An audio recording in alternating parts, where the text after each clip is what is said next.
after they watch this interview, they're gonna think, they're gonna think about what I said. You know, you got two girls out there, $1 billion companies that do not athlete and everything. Everybody wants to be athletic wear.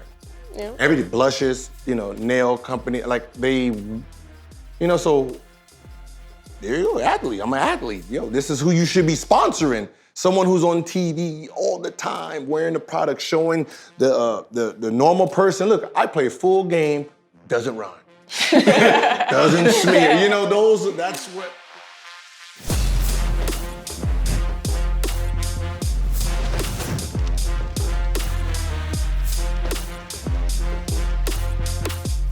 Welcome to another edition of No Chill with Gilbert Arenas. I'm Mike Botticello. Him over there, he's Gilbert Arenas. I said your name, so you don't have to. But go ahead, say it again if you want. I already did. I'm not gonna say it again. Like, you don't have to introduce yourself. That's the point of introduction. When you took the court, like, were you ever like, hey? No, I let the people who was announcing say my name. Yeah. Okay, well, you're welcome. And also, we're welcome Juju Watkins to the show. This is I don't know if you knew what was going into this, but I was telling Gil, I was like, we gotta get her. We gotta get her. She's in our backyard. She's this phenomenal player. And yeah, you were due. So here you are. Here I am. And Gil, we gotta just run through Juju's amazing first year of high school. So you're a freshman at Windward here in LA. You guys were 27-6. You lost to Mater Dei in the Southern Section Open Championship. You were first team All-CIF. You were the LA Times 2020 Player of the Year in the state of California. Yeah, he's impressed, and it takes a lot to impress him. You averaged 21 points a game and 9 rebounds. And you were also invited to the 17 and under Team USA trials, which obviously didn't happen this year, but to be on that list, it's a short list. Yeah, takes a lot to get there. So with that, here we are. I mean, this is like the most decorated. Decorated, yes. Yeah. And also the best dressed. I can only say that. We look like we just came out of Foot Locker. How was your first year? How was it? It was fun. It was eventful. Coming into it, I was sort of new to the whole thing. I mean, I played up when I was AAU the previous summer. But, you know, when you come into high school, you're never really knowing what to expect. So it was a new experience for me. I was very proud of myself, but next year I totally expect more out of it. You're coming into as a freshman, there's no expectations. Like, you know, even though you're like high level coming in, you know, everyone assumes sophomore, junior, senior, you know, let her find the ropes, but, you know, to go in and dominate, just set the tone. I mean, you know, just like, you know, and she did what? What again? Okay, you know, it's one of those things where, you know, you're making statements. Yeah. You know, so, you know, as a freshman to be put on the USA's radar already just speaks volumes.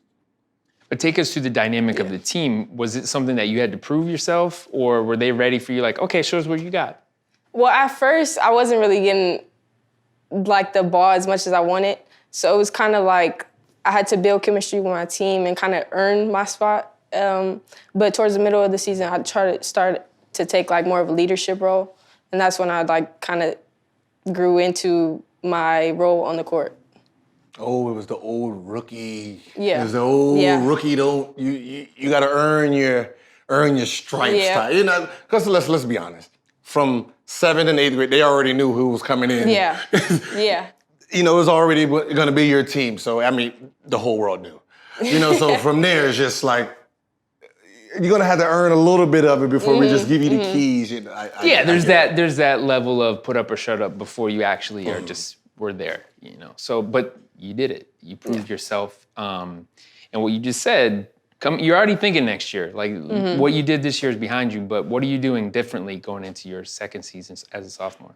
I think going into my sophomore season, I'm looking to expand, like, kind of like my bag and what I'm capable of doing on the court. So next season, I'm looking to become more of like a point guard, because I know that my height is definitely an advantage for me. And when I get to develop that point guard role, it's unstoppable. So what would you consider your weaknesses right now? I would probably say my handles. Oh, okay. Yeah, because a lot of small people guard me. So last season I had difficulty with kind of being shifty and learning how to get to the basket easier, kind of. So, and you're gonna still be growing. So the trick is you have to get just as low. Yeah. Because, so you're so used to standing tall, when you're doing your move, it's slower to someone that's faster. So because they're faster, they're just waiting on the move. Yep. So when you try to move, so what you do is you get lower. So you get basically on their level. So when you push, you're pushing with longer arms, longer legs, and that little guard really doesn't. That's really all it is. It's just shrinking. Yeah. You just shrink your body to make them go lower, and then you can go. It's just little tricks. Because if you see early defenses on LeBron, you'll put Chris Paul on him, Rondo, so he couldn't dribble anymore. You just sit under him, and then now he has to post up, and then when he became more comfortable handling the ball and realized, wait a minute, let me just hold him. I'm just gonna hold him on the side. You're just gonna stay right here. I'm just even thinking of those little guys who are pesky guys. Magic would just get you right on the hip. Just get you on the hip and let me just hold you here, But also what you talked about, and I know you've gotten into this before, is using your length. So unfolding that. You guys think of KD or Brandon Ingram. If you have all that, use it to your advantage, and don't limit yourself. And especially as a point guard, keep them on your hip, but also get by them. Did you understand what he said? Yeah. You did? Okay, because I did. I just... He likes to do this thing to where it's not a theory. No, I just wasn't paying attention that time, but I was paying attention. Are you back now? I'm back. Okay, you're back. I'm back. All right. I wasn't... What was the hardest thing freshman year? Probably just adapting to being in the whole team and commitment thing. Because, I've never been so dedicated and, just solely focused on the team and how we're going to grow together. So that was just, that was a new experience for me. You're laughing at? That makes sense. I mean, if you're the alpha, in AAU, I mean, my daughter just gotta go see Juju. You know what I mean? So when you're the alpha, it's all about you. And then when you're going to a team, all right, we're gonna put our program together, we're gonna work and we're gonna build, and and it takes adjustment. So I can see how that'd be different because in your mind, you are the best player in the program, and they just don't want to realize it yet. So now you still have to play, you have to play the whole team atmosphere and do all that. So sometimes that is shell shock.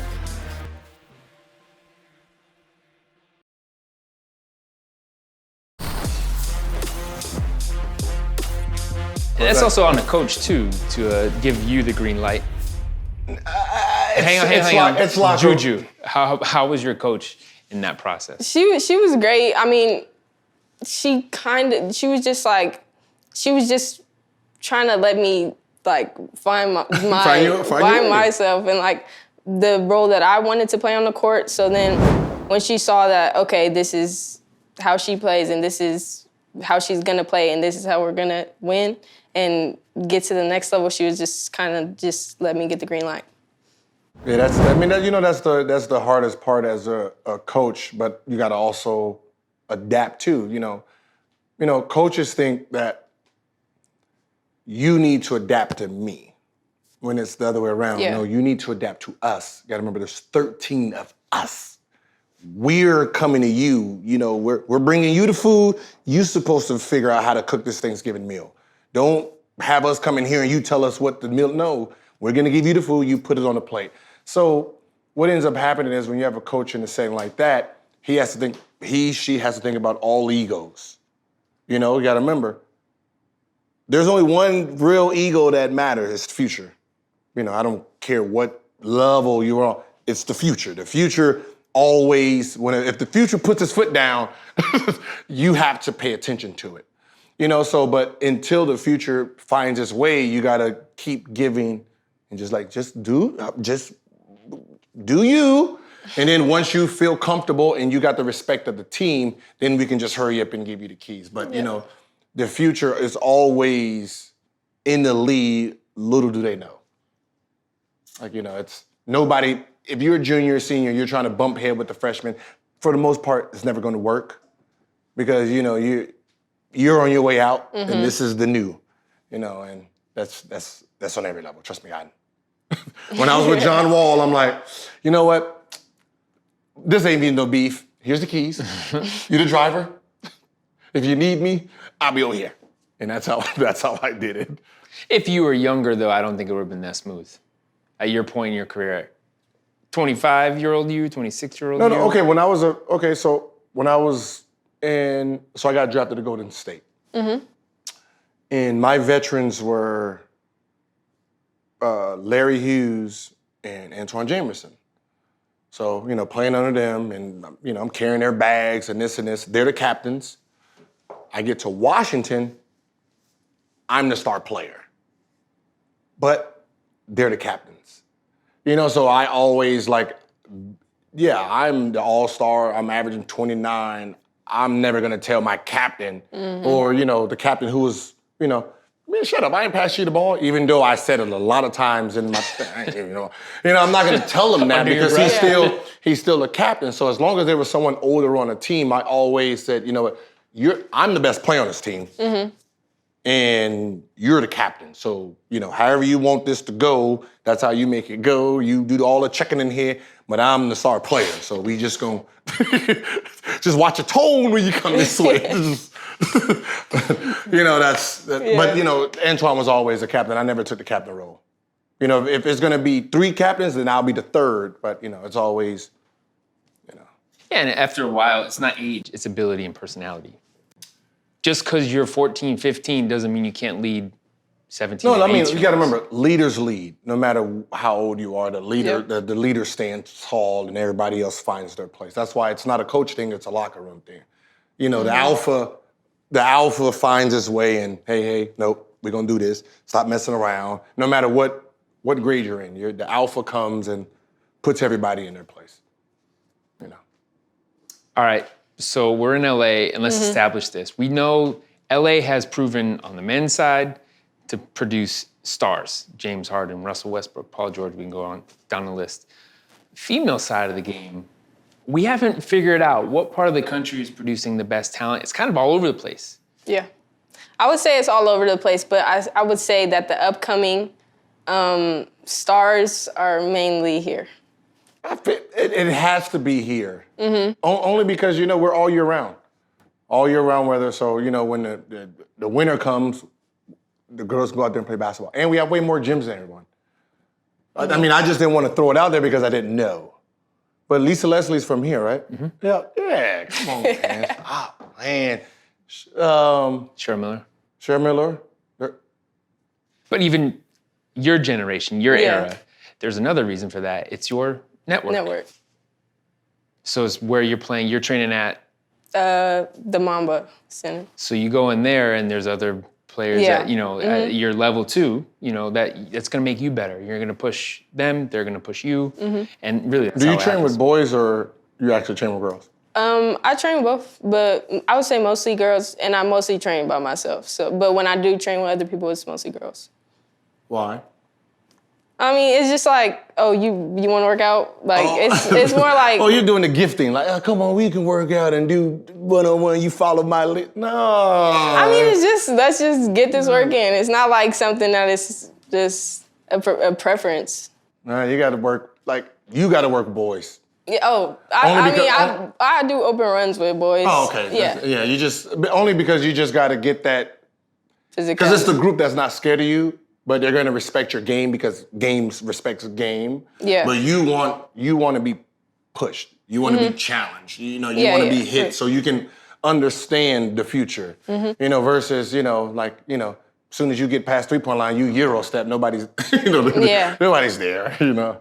No. You were playing. You're Gilbert Arenas, high school age. Would you have wanted to play against her? Yeah. I mean, only just to let her know that there's no competition here. I'm going to try to, like when me and Elena Beard was playing, in Washington. We played one-on-one. She never scored. I mean, she didn't score because she wasn't talented enough. Every time she almost scored, I just fouled the hell out of her. Yeah. Like I just literally just closed. It's a pride thing. Yeah, it was a pride. It was a real time. pride thing with that one. Like I wasn't gonna let her score. You know, so I'm close. I'm like it was brutal because she plays so hard. Like you know, like women basketball is so dirty. Like you know, elbows. Like what are you elbowing me for? Like punching me in the back. Like oh, this is the type of basketball we're playing. Yeah. Dirty or physical?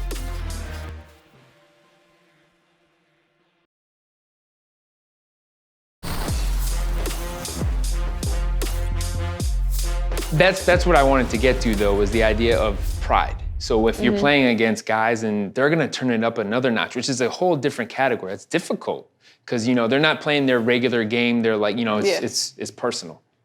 But I like that. Like I like when it gets personal because it's just like I want to embarrass somebody. I like that feeling of. You see, but but you got to remember the personal from a guy challenges your talent. Yeah. You know what I mean? It's.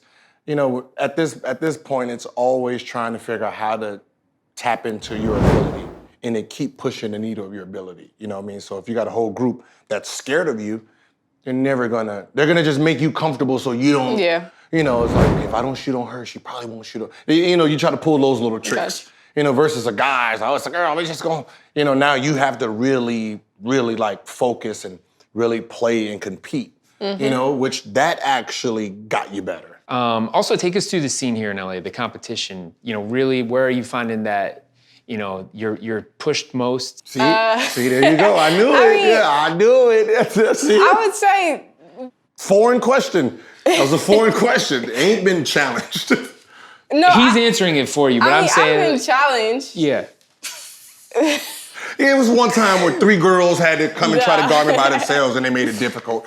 You know? I would say probably our rivalry game. I would just say, when it got towards, okay, we're about to make it to the championship, it was more like you have to be calm because there was a lot of stuff going on in the stands. And people, you know, you got people in your ear talking dirty, you got elbows, you know, just a dirty game because at this point you're doing whatever to win. So I would say just learning to keep my composure and still implement that killer mentality is difficult in those type of situations. Yeah, you know, that's really gonna be the key just moving forward is understanding how to keep your mind even. You know, just understand that, you know, no matter what someone's stepping on your shoes, doing this, playing dirty, remember, they're winning if you get irritated. Yeah. If you start going back, you just focus, do your game, play your game, let the crowd do what the crowd's gonna do. It don't matter, you guys are irrelevant. You know what I mean? Yeah. You can hype her up all she wants, she's just gonna be in foul trouble. You know what I mean? You know, and that's how you have to really start processing it. Like, oh, she wants to play dirty, you'll be fouled. Sweetheart, you're gonna be fouled out in a minute. You don't even worry about that. Yeah, I know you're excited. Your family in the crowd, taking little pictures. You want me to take one with you? And you gotta start, you know, playing those games. Yeah. You know, that's how the elite, like, think about like somebody like Kawhi Leonard. You're telling me you've never seen him like crackle, get mad, nothing. Terminator. And everybody's been trying to get into his ear, and he just, you know. But would you say that's your style though? Yep, that's my style. I don't really like to I hate like letting people get to me. Because when people get to me, it's, you know, it's my head's scrambled everywhere. So it's just important to keep my composure because that's when I'm at my best. But that's so hard to do because those words get in. It's not like Kawhi doesn't hear them. He just doesn't say anything back. It's not that hard. Because you just shut people up by just dominating, yeah.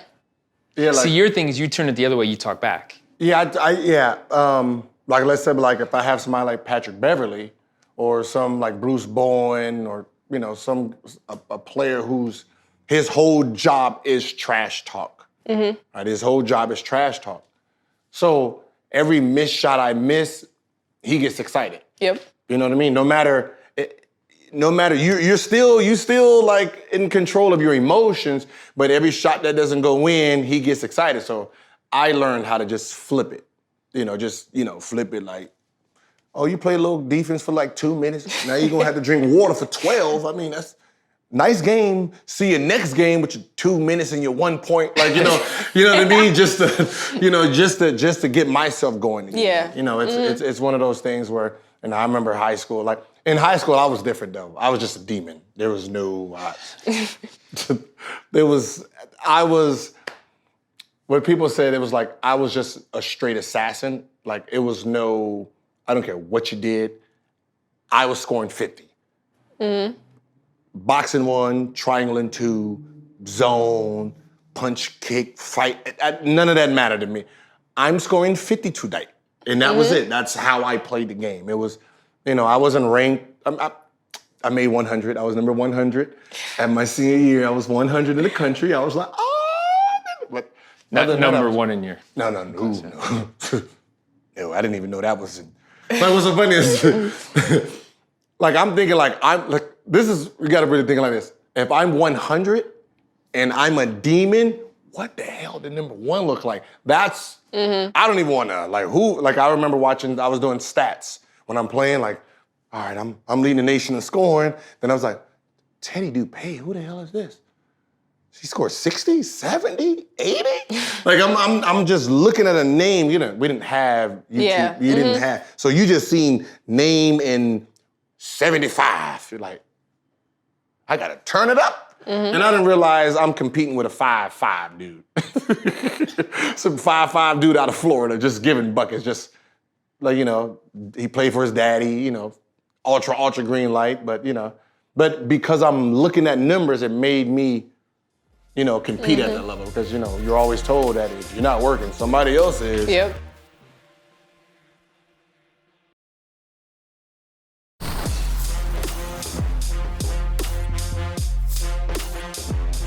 So we'll ask you this, and it's always an interesting answer because it says a lot about you as a player, but who are you watching and studying and learning from?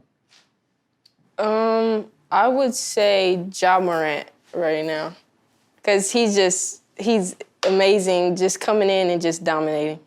So yeah. Is that what you expected, Gil? Ja. I gotta say no. Actually, I mean, you gotta, freshman, that would be that age group, the Ja Morant. Well, I'm more talking about style of play like that. Oh, I would, and if that's the case, I would probably say Kevin Durant. I idolize him a lot because he's able to do everything with his size. That's how you play.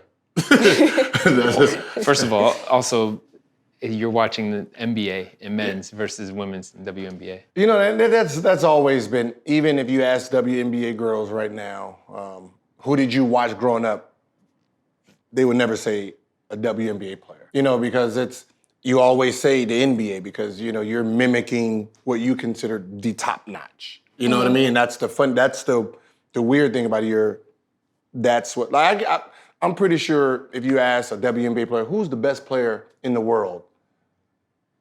They wouldn't give you an answer because they got to think about all the overseas girls. And they don't, those girls make so much money, they probably don't want to play in the WNBA. So you don't really, it's one of those worlds where unless you're in it, you don't really pay attention to it. What it is about KD that you identify with? Probably his length and how he can do anything. He could shoot, he could get to the basket. Yeah. You got, when you're training, it's easier for, the NBA players to train a certain way because it's one-on-one basketball. Yeah. You know what I mean? So it's one-on-one, so I know that you have to guard me. I can work and train around just one defender and a few help players. Is it hard training your individual skill in a system that allows zone? Yes. I struggled with that last season because they will always play zone because because in order to get to the bathroom, there was help, there was all this different stuff. So that's something that I struggle with. But that's the time where I shoot. So in the zone, my shot is mainly how I score. Yeah, that zone. It's like it kind of handicaps individual talent. That's on every level from the zones handicap all individual type of basketball, and you become more of a team player. Even with zones, all you do is just start training. When you're doing your individual training, spend 30 minutes just like spots. Mm-hmm. Like spots in a zone where you're just basically catching and shooting, starting at the baseline, hitting the free throw line, catching that, making your moves from there. Yeah. Knowing these two defenders. So you're gonna have to, because you gotta remember, you still got 3 more years of this. College, if you're gonna go that route, you still have, so you're gonna be faced with zones for a while before you get to release your one-on-one skill, and that's the dagger about your individual work, because the non-talented is gonna not want to. This just don't help me. Help. Mm-hmm. Just sit like this all day. So it forces a dominant player to rely on one skill. So now you're just sitting there, becoming a jump shooter versus like I'm an all-around player that can do whatever I want. But because of what you guys are just sitting there. Yep. I gotta. So speaking of the defenses that you face, take us inside your head. What's your approach, first of all, in the half court? I would say that attack mentality, well, depending on the defense, of course, but just it's kind of instinct for me. Depending on how they play me and who's guarding me, I know what to do and the certain things to get to the rim or mid-range or three. So do you catch yourself more at the top of the key on the zone, or are you playing sidelines? Both. Well, last season, mostly sideline. The wing. The wing. Yeah. But this season, since I'm like getting the point guard position, probably top of the key now, or changing between. So just to fast forward you just a little bit, because you're going to be taller than all the point guards, start learning to shoot from here. And the reason that is because you have the point guard position, when you get the ball to swing it, you're looking over everyone. Yeah. So learn to shoot from there. You know what I mean? Learn just to man, and you can just pull from here. It's a harder shot, but it's like the old Larry Bird, which I had to really search and see why it was. But it's for someone who's taller than everyone, so he can just play like he's looking around, and everyone's just sitting there like this, and you just spot up. Now, if you're shooting 2 or 3 from here, your pump fake becomes. Now they're gonna really jump, and you get to go by them. Yeah. So just learning how to you got to learn how to use your height. Just all right, little person. Understanding that, when they're sitting there on you, all right, I'm just gonna stand over you. You're gonna be here, I'm gonna put my elbow on your back and go from there. Yep. And push off. So it's just like learning how to just slow down, and just pick out the weakest link in zones. You gotta remember there's always a weak person in the zone.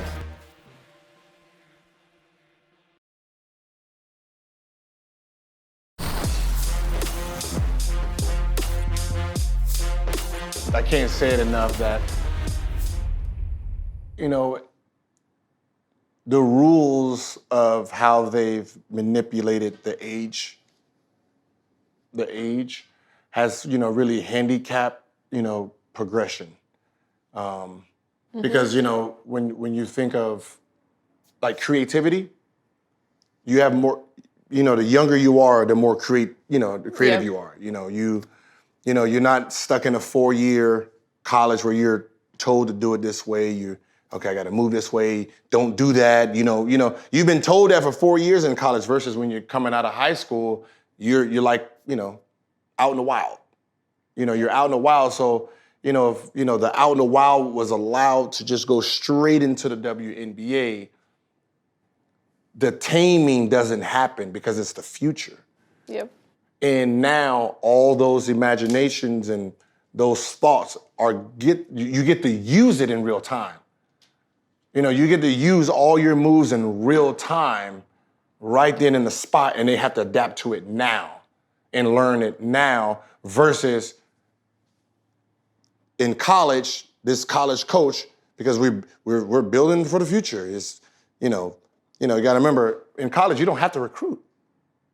You don't really have to really recruit. You recruit 1 or 2 players once a year, maybe, because if I get you as a freshman, I don't have to get your position again until 4 years later. So I don't need to, so you're just, no one's leaving. So you don't really have to worry about, so now it's just, just teaching this wild tiger how to be a zoo animal, in a sense. Don't go outside the realm of what we're doing, so your creativity just starts getting, so by the time you get to the WNBA at 22 years old, you've lost so much ability to just skyrocket. So I think that, they should change the rule and allow the elite to at least go or start changing the game. And if it's 4 years out of high school, well, then I'm going to go a different route. I'm going to go maybe overseas. Now I can play against those same pros and adapt faster. Because, if I'm 18 and I got to go college 18, go here, and I get to adapt to these girls now and show them, and okay, that's what she does, okay. And you get to learn it now, so by the time 22 comes, you're an elite player. Because it usually takes about 4 years, 3 to 4 years to become elite. But if you've already been playing pro for 4 years, your rookie year, you're technically elite. Yeah. Now you've changed the game. It takes 1, 2, 3, and then eventually rules change. I'm really surprised that it hasn't been broken by now. And it's a bit of an unwritten or unspoken situation where female players go overseas. That's where they make most of their money. Yep. That's where they do so much work that we never see or hear about.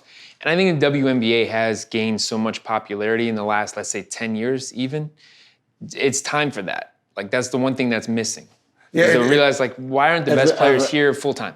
It's evolution. Evolution is working backwards. Yep. It's not moving as fast. It's not moving as fast. Sponsors. What sponsors will you go after? Just throw some out there. I'm open to any sponsorships. That's a better answer. So I started researching this. Women athletes do not go after women-sponsored products. No, because you watch the game so much from the man's vision. Yeah. You're watching NBA. So I want the Wheaties box. I want Nike. I want the Gatorade. And I want the. So you're just you look in this, and I'm like, man, and I look at people like Kylie Jenner, Kim Kardashian, making $1 billion, $100 billion on lipstick lines. I'm like, what? Oh yeah, we're doing activewear. You guys are not even active. You know what I mean? You're not active. So I'm like, an active athlete wears the same products, but you don't go after the endorsements of those, the Victoria's Secret lines and the spandex lines and the Lululemon. Those are companies that would just bag you out, but I guess it's just the nature of a hooper. It's just the hoop mentality. I want the Nike, I want the and one. I want all of these because that's what being a hooper says. Yep.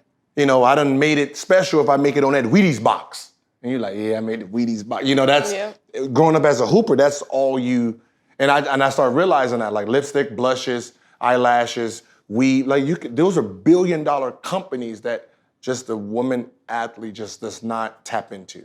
It's just weird. Yeah. This is no chill, not Shark Tank, but I got an idea here. So we were talking about LA players, Cali swag, personality, and that always comes back to fashion. Mm-hmm. Yeah. Okay, so it's time for an LA player to come in as a pro in the women's game and take that? I'm pretty sure they're gonna, after they watch this interview, they're gonna think, they're gonna think about what I said. You know, you got two girls out there, billion-dollar companies that do not athlete and everything. Everybody wants to be athletic wear. Yeah. Everybody blushes, you know, nail company, like they, you know, so there you go, athlete. I'm an athlete. Yo, this is who you should be sponsoring. Someone who's on TV all the time, wearing the product, showing the normal person. Look, I play a full game, doesn't run, doesn't smear. You know, that's what, you know. But that's he's done his market research. Like this is like select weave companies. You know, if weaves make $1 billion a year, the girls who in WNBA who wear weaves, like y'all doing it for free. Get endorsed. This is your marketing dollar. So you make $60,000 from the WNBA and you making $4 million in endorsements. Yes, that's a big, that's just. And you don't have to go play in Russia. You don't have to go in Russia. You know, so it's, you know, just realizing, you know, as a woman that, wait a minute, this world is kind of for us. So let me just, you know, because no one's doing it. You know, I remember there was the Skechers.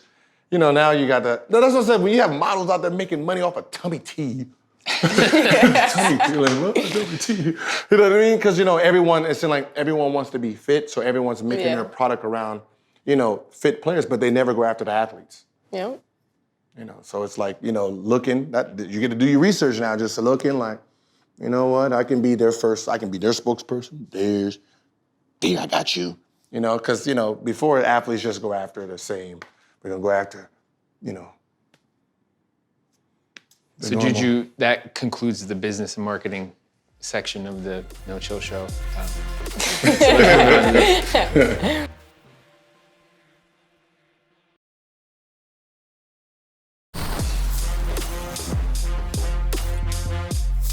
Ask Agent Zero. You got some stuff ready. Fire away. Oh yes.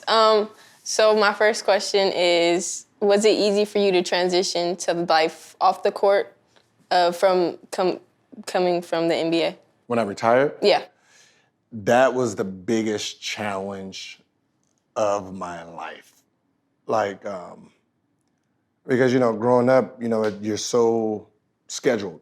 Yep. You know, you have your routine, you know, that's what makes you, you know, your routine, eat at a certain time, sleep at a certain time, watch TV, eat the same meals during the same time, do your same stretching. So when I was done, and it's like, all right, you're free. You're like, all right, cool, yeah, baby. And then that time comes, 10 o'clock. And, you know, you check, like, oh, I ain't got practice today. And you don't know what to do with it. Mm-hmm. You know, so I used to catch myself, like, I live in the valley, so I'll drive all the way to downtown during traffic and then drive all the way back. Just to waste, just waiting for lunch, because, you know, practice over lunchtime, you know, so, and then, so I'll do that. And then some days when it felt like it was game day, 5 o'clock, boom, 5, traffic, come back. It'll be about 7:30, 8 o'clock. That's crazy. And I did that for almost a year. It was just trying to figure out and how to waste time between 10 to 12 and 5 to 7. Just, you know, but that's why some players go straight to golf. Mm-hmm. Yeah. Some players go right into commentating because they can't deal with just nothing. Yeah. You know, I mean, we have nothing in the summer, but, you know, it's like, it's summer. You know, that's part of the routine. That's part of the schedule. You know, it's like, once the season, I can smell the season change. Oh yes, that fall's coming. You know, you can smell the weather change and it's getting a little chilly, you know, it's basketball, sweats and sweaters. Like, you know, you're so used to the, you know, the cycle that when you're not part of it, you're like, ah. Mm-hmm. Like, I know, like, Dwayne Wade was like, yo, this is hard. He's freaking out, like, yo, what do I do? Like, he started, like, going to the basketball games, And his son was like, yo, just stay home, bro. Just stay home, bro. I don't need you at every game and every practice, man. And he was like, I have nothing to do. Dads. I have nothing to do. I'm like, it's not like, oh yeah, I looked on what was you play, I heard you play well last night. It's not that. It's like, I'm coaching, like, what's up? Like, and he became this what's the name dad, and he was like, I gotta get a job. It was like, I gotta do something. And that's what happens. And my second question is, was there a point in your career when you realized you wanted to be like a dominant player, like a great player? Yeah, we established that growing up. Boom, right? So, adjusting and trying to figure out your way is always the biggest obstacle. So, when I'm sitting on the bench, at Golden State, my first year, it's like first couple games, and I'm, we're playing against Vince Carter, and I'm seeing him monkey dunk on the whole team. And, you start doubting your attributes because you're looking at something you can't do. Like he's jumping out of the gym, he's jumping over people. Then the next night we're playing Tracy McGrady, and he's doing the same thing. And then Steve Francis, he's bouncing the ball, windmilling, and I'm like, I don't do none of that. I went into depression. Like, I can't play in the NBA. Like doubt, just, and I'm just sitting there just moping day after day. And then my college coach sent me and said, yo, here's a highlight tape. Watch what you do. Forget what they do. Yeah. Watch what you do. So he gave me the highlight tape, and I'm like, yo, he's nice, yo. And then, and I'm just watching it over and over. Next day in practice, I realized, I'm faster than everyone. They can't keep up type of fast.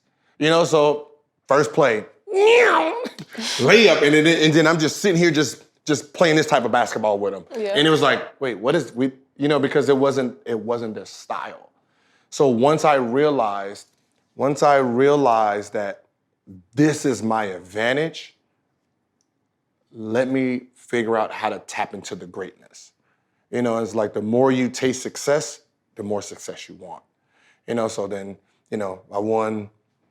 I'd run rookie of the year, or rookie of the month, towards the end, and then the next year, I'm averaging 18, won All-Star MVP, and then won Most Improved, and then from there it's like, I want to keep going, and then the more you grab, you want more, and that's that's how you're supposed to be. No matter what you're doing, if you average 21-9, next year 30-12. Yep. What's happening? Who gonna stop me? And that's how you should be. I'm averaging 30-12. Who gonna stop me? Yep. And that's the mindset. And then from there, it becomes so easy that you're gonna have to keep challenging yourself. Like, most of the stuff that you see players do, like let's say James Harden, averaging 34. It's so easy that he has to make the 34 difficult.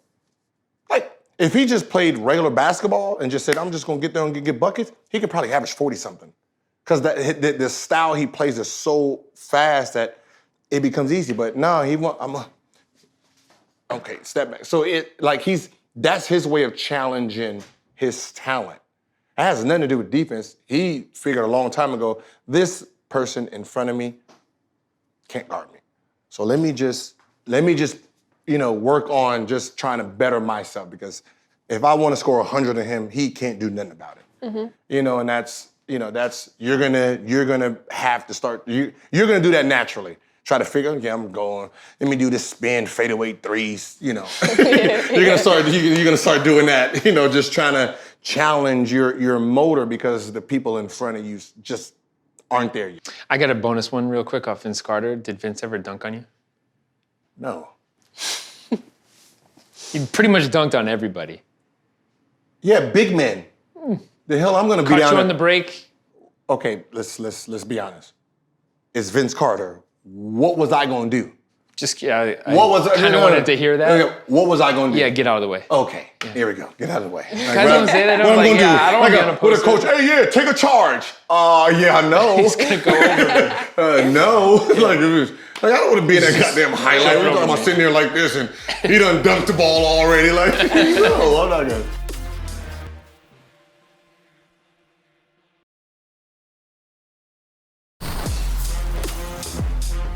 All right, Gil, so great to have Juju here. So decorated early on, which is it's really impressive. Thank you. And, just like we said, when you rank highly and you have a resume like this, just keep adding to it. Yep. We can't wait to see. We want to see what you add to it and where else you're going to go with the game. Yeah, I don't know if my daughter's going to play JV or varsity, but so we going to have to play you guys. So, just like I watched when it was 6th grade, 7th grade, I watched the massacre out there, and I'm like, ooh, y'all, what grade is she in? Oh, my Lord. Girl, you better go home and practice a little bit, because that's what they got out there. And it's one of those things where, it's just teaching people who are not on level, like, yo, if that's the megalodon of AAU, follow. Yeah. Follow the path. So if she's taking 300 shots, what you taking 40 for? You better get your ass out there and get your shooting and working out and practicing. Because just like anything, there's always the elite of something, and people are so afraid to just okay, just what you go to, if you at the same tournament, watch her game, see what she does, take notes. Okay, she does that. She ain't smiling. Nope, she's real serious. Okay. And it's just understanding and learning, and Yeah. most of the time people get scared. They don't want to, like, yo, you see how how she is off the court. Look how she is on the court. Is, turning it up. She turned it on. Look at, okay, she just shot 12 times. See now, her team is down. You see what she's doing now? Turn it up. She's taking over now. She ain't yelling, blaming somebody, crying on the. She's turning it. Yeah. It's like you got to show from examples too, because at a certain age, kids don't want to listen to their parents. So I'll be there watching. We'll be there on the map. LA, the pin is in the map, right? For LA basketball, the female pin's got to get bigger. Right? So Yeah. Juju's at the forefront. Mm-hmm. We want demand. We want change. You tell them we want change. Yeah. Change the rules. Change it.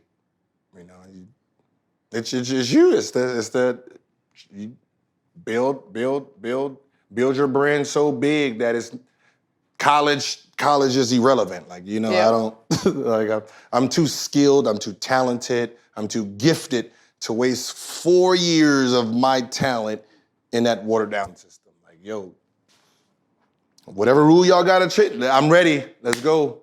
What's up? Holla at me. Put the loophole in. We can leave. Change the game. Change the game. Yep. Game changer, Juju Watkins. Thank you very much for coming on No Thank you, Chill. guys. For Gilbert Arenas, I'm Mike Botticelli. Remember, you can get us every Monday, 8 p.m. on Fubo. We'll see you next time.